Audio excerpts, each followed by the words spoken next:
Hello everyone. Jharkhand में जो नियुक्ति प्रक्रिया अभी डिस्टर्ब है, तो कैसे होगा, क्या होगा, एग्ज़ाम होगा कि नहीं होगा, बहुत तरह के क्वेश्चंस हैं, बहुत तरह के फ़ोन कॉल्स आते रहते हैं कि क्या हो रहा है। ये तो आपको पता है कि लास्ट ईयर ही कुछ एग्ज़ाम होना था, बट वो हाई कोर्ट ने चूँकि नियुक्ति नियमावली को ही खारिज कर दिया, जिसकी वजह से आपका एग्ज़ाम नहीं हो पाया।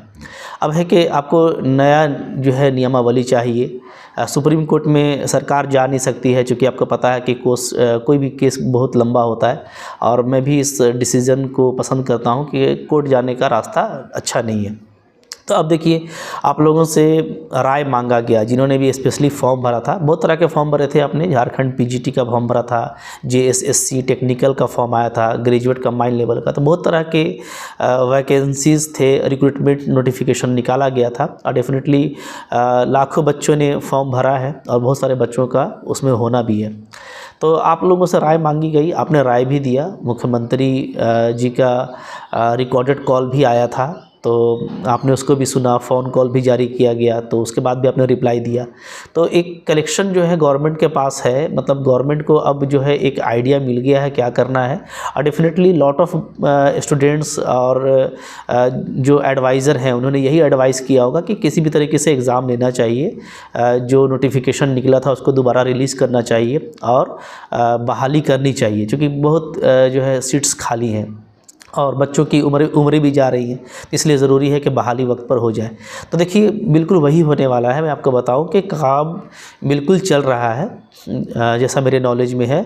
और देखिएगा, बहुत जल्दी नियमावली ड्राफ्ट कर लिया जाएगा, उसको विधानसभा से पास कर लिया जाएगा, देयर बाई जो है राज्यपाल से उसको स्वीकृत करा लिया जाएगा। तो एक बात जानिए कि अब इसमें कितना टाइम लगेगा। तो देखो, कोई भी एग्ज़ाम कम से कम तो मेरे नज़र में 5 मंथ एटलीस्ट है आपके पास में, राइट। अगर आप प्रिपरेशन कर रहे हो तो कम से कम 5 महीना यहाँ से लगना है, चूँकि ड्राफ्टिंग करने में, विधानसभा के में लेके आने में 1 मंथ का प्रोसेस अगर सरकार बहुत जल्दी करती है। तो उसके बाद आपको जेएसएससी को जो है रिपीट रिकमेंडेशन, और उसके बाद रिपीट नोटिफिकेशन का प्रोसेस होगा। और इस बात पर भी आपको ध्यान रखना होगा कि इस बार अब डेफिनेटली झारखंड के कुछ बाहर के बच्चे भी भर पाएंगे, क्योंकि जो विशेष मुद्दा था वो यही 100% आरक्षण वाला है। तो बाहर के भी कुछ कैंडिडेट आएंगे, बट उससे हमको वरीड नहीं होना है, क्योंकि हमको भाई एक सीट चाहिए, है ना। आपको एक सीट चाहिए, और वो सीट आपको मिल जाएगी। हमको नहीं देखना कि कितना सीट है, क्या है। तरीका भी यही है कि हमको अपने सीट के लिए फ़ाइट करना है, राइट। तो आपको कॉन्फिडेंट रहना है, और मैं ये कहूँगा कि प्रिपरेशन पे पूरा ज़ोर डालिए। बहुत लोग जो ठंडा पड़ गए हैं, तो ठंडा पड़ने का नाम लाइफ नहीं है। आप ठंडे पड़ेंगे, लाइफ ठंडा पड़ जाएगा, ठीक है। तो मैं आपको सजेस्ट करूँगा कि अभी से जो भी 5-6 मंथ मिलता है, या जो भी मिलता है, एग्ज़ाम याद रखिए एनी हाउ होगा। इस साल होगा, इसी साल बहाली हो जाएगी, मैं इसकी कंफर्म गारंटी नहीं लेता, लेकिन एग्ज़ाम एनी हाउ होगा, और सरकार भी मूड में है जल्द से जल्द कराने के। तो आप जो है तैयारी प्रिपरेशन में लगे रहिए, इसलिए कि अब एग्ज़ाम थोड़ा टफ भी होने वाला है।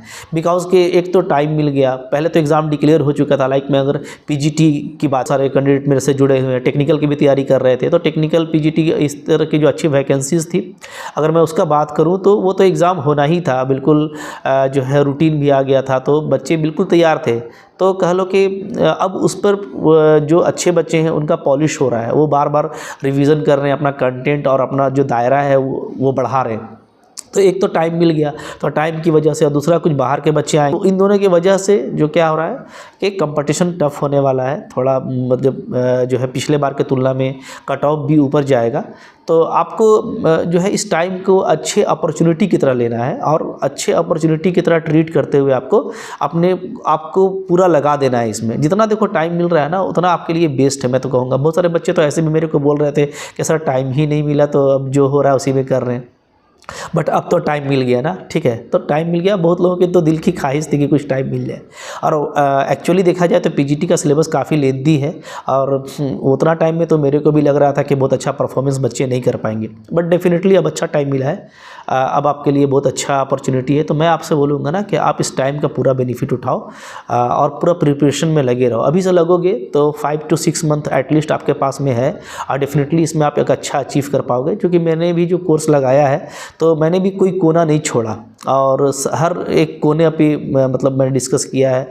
और जब तक टाइम अभी बचा हुआ है तो मैं बैठने वाला भी नहीं हूँ। मैं उसमें MCQs जो भी और पॉसिबल कंटेंट है वो मैं ऐड करता ही चला जाऊँगा। टेलीग्राम में डेली क्वेश्चन मिल रहा है, ये आप देख रहे हो। ये सारी जो टेलीग्राम के लिंक्स हैं या मेरे जो एप्लीकेशन का लिंक है वो आपको डिस्क्रिप्शन बॉक्स में मिल जाएगा। अगर आप फर्स्ट टाइम देख रहे हो तो वहाँ से आप जा करके कोर्स भी ले सकते हो और टेलीग्राम के क्वेश्चन से भी आप जुड़ सकते हो, राइट।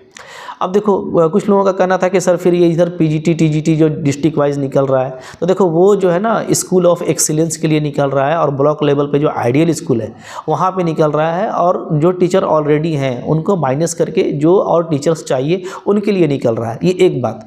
तो पूरा PGT का टीचर उसमें कवर हो रहा है ऐसा नहीं है, पहली बात याद रखिए। दूसरी चीज़ ये है कि उसमें साफ साफ लिखा है कि वो 11 मंथ के कॉन्ट्रैक्ट बेसिस पे हो रहा है, और अगर टीचर्स नहीं आए तब आपको रिन्यू किया जाएगा। अदरवाइज़ अगर टीचर आ जाते हैं परमानेंट बेस पे तो फिर आप के लिए वो जगह खाली हो जाएगी। तो ये दोनों हाथ में आपके लिए अच्छा है। अभी आप उसको अप्लाई कर दो, ठीक है। उसमें चूँकि नेक्स्ट सेशन जो है 23-24 के लिए उसमें तैयारी होना है, तो आप जब तक वहाँ पे रहेंगे फिर इधर एग्ज़ाम होगा तो फिर आप परमानेंट टीचर बन जाइएगा। तो जो भी अपॉर्चुनिटीज़ आपको मिल रही है उसको आपको हासिल करना है, उसको आपको पॉजिटिवली लेना है, उसको उसमें अप्लाई करना है, ठीक है। बैठे रहने से कुछ नहीं होगा, होपलेस होने से भी कुछ नहीं होता, याद रखिए। और जो है डेफिनेटली आपने पहले भी फॉर्म भरा था तो ऐसा नहीं कि आपका पैसा भी डूब गया, बल्कि वो पैसा भी जो है उसमें माइनस हो जाएगा। ऐसा सिस्टम रहता है, हम लोगों ने देखा है कि जो दोबारा से फॉर्म निकलता है नए सिरे से तो फिर जो ऑलरेडी भर चुके हैं उनका पैसा उसमें एडजस्ट कर दिया जाता है। तो कोई इशू नहीं होने वाला।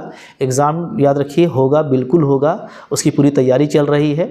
तो हम लोग परमानेंट बहाली चाहते हैं, ठीक है। हर एक का मोटिव यही होता है कि भाई हमको परमानेंट चाहिए ताकि लाइफ में एक चीज़ तो कम से कम सिक्योर हो जाए। लाइफ में और भी बहुत सारे काम हैं और एक अच्छा जॉब मिलना डेफिनेटली काफ़ी इंपॉर्टेंट होता है, और आप चाहते भी हो कि आपको अच्छा जॉब मिल जाए। तो मैं लास्टली यही कहूँगा कि कोई अगर बैठ गया है घर पे तो बैठा ना रहे, लग जाए। जिसने भी मेरा कोर्स ख़रीदा है, बहुत सारे बच्चों ने, सैकड़ों बच्चे मेरे साथ जुड़े हुए हैं जो मेरे कोर्स के साथ PGT मैथमेटिक्स की तैयारी कर रहे हैं।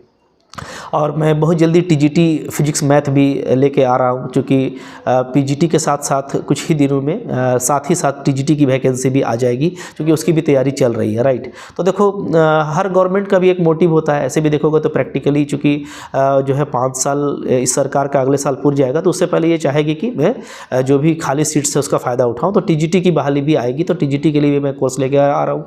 और आप मेरा कोर्स करोगे तो डेफिनेटली आप देखे हुए हो वहाँ पर कि कितना अच्छा सिस्टमेटिक लर्निंग है। मैंने जो है स्ट्रेट फॉरवर्ड कंटेंट दिया है, लॉट ऑफ MCQs कराएं ताकि आप में MCQ स्किल आ जाए। जो इंपॉर्टेंट होता है कि आपको MCQ सोल्व करने आना चाहिए।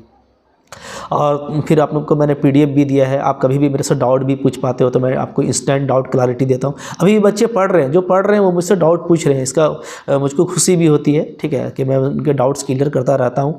तो आपको मैं सजेस्ट करूँगा कि अभी PGT फिर TGT जो भी आपके लिए अपॉर्चुनिटीज़ है ना, किसी को गंवाना नहीं है, सबको गेन करना है। अगर आप जानते हो देन ठीक है, जो मेरा टेस्ट सीरीज आएगा उसको दे करके जो है आप अपनी क्लैरिटी चेक कर सकते हो।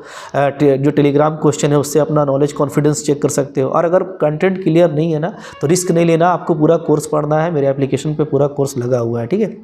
तो लास्टली मैं यही कहूँगा कि जो बैठा है अब नहीं, प्लीज़ उठ जाए, ठीक है। देखो एग्ज़ाम का सीज़न बन रहा है, एग्ज़ाम डेफिनेटली होगा, वक्त बीतते पता नहीं चलता। देखो जनवरी फरवरी 2 मंथ गुजर ही जा रहा है ना, नया साल आया गुजर गया। तो इसी तरीके से देखते देखते सितंबर अक्टूबर अगस्त आ ही जाएगा और एग्ज़ाम का टाइम भी हो जाएगा। तो आपको इस बार अच्छी तैयारी करनी है, ये आपकी लास्ट तैयारी होगी, आप अपना जॉब पा करके रहोगे, ठीक है। तो उठ जाओ, ठीक है, मैं आपको बोलता हूँ, ठीक है, लग जाओ। डेफिनेटली जो है जॉब आपका है, आपके लिए है, एग्ज़ाम भी आप ही के लिए होना है। आप अभी से लगोगे तो आप ज़रूर गोल कर लोगे, ठीक है। तो फिर कुछ भी अपडेट होता है तो मैं आपको बताता रहूँगा। जब भी कोई अपडेट होगा तो कुछ बच्चों की थी कोई रिश्त तो मैं आ गया आपके सामने, कुछ और भी होगा तो मैं आपके सामने आता ही रहूँगा। इसके लिए आप मेरा चैनल सब्सक्राइब करके रखो अगर आप नए हो तो, और डेफिनेटली इसको अपने फ्रेंड्स साथ में शेयर भी करो और डेडिकेटेड होकर लग जाओ, ठीक है। जॉब डेफिनेटली आपको मिलेगा। Thank you very much.